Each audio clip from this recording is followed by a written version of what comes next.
Ministros do STF viram traição do governo Lula na aprovação da PEC que limita decisões individuais na corte e dizem nos bastidores que acabou a lua de mel com o Palácio do Planalto.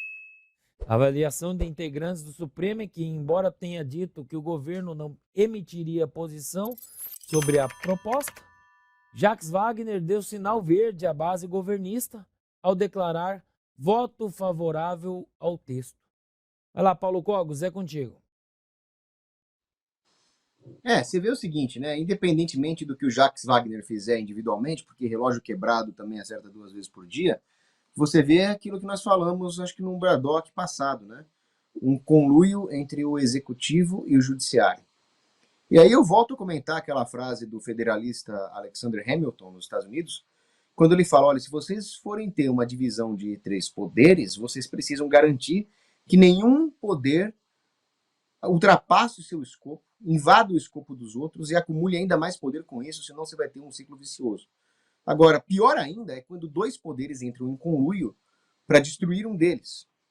E nós estamos vendo aqui o executivo petista e o judiciário aparelhado ideologicamente, esmagando o legislativo.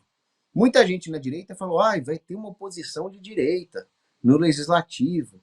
Tá, mas é um poder contra 2.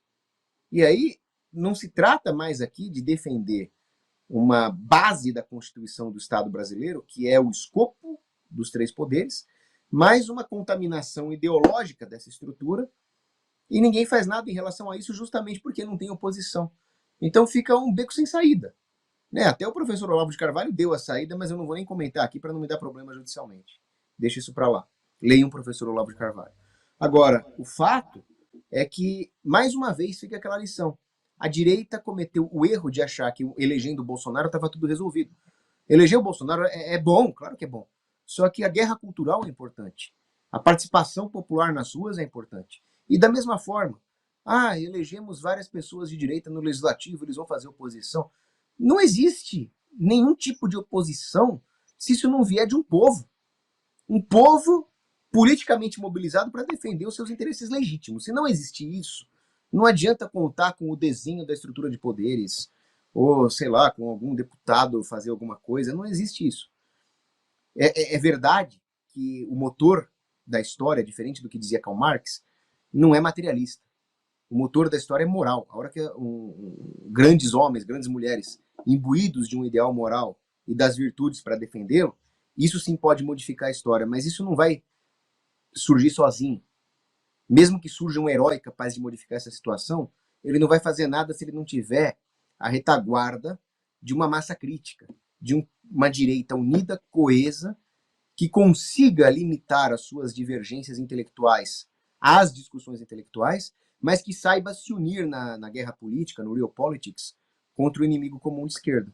Tudo que está acontecendo aí, o Jacques Wagner, o PT, não sei o quê, é só um sintoma do que nós já discutimos aqui. O PT tem um projeto de poder e tem um projeto de deturpar as instituições em prol da sua ideologia comunista, e isso em conjunto com o Foro de São Paulo e com a Internacional Socialista. Não brinquem com isso. Estão querendo roubar o nosso país, e o país é nosso para defender. Não adianta querer contar com forças externas, que não vai acontecer. De segunda a sexta, às 20 horas, horário de Brasília.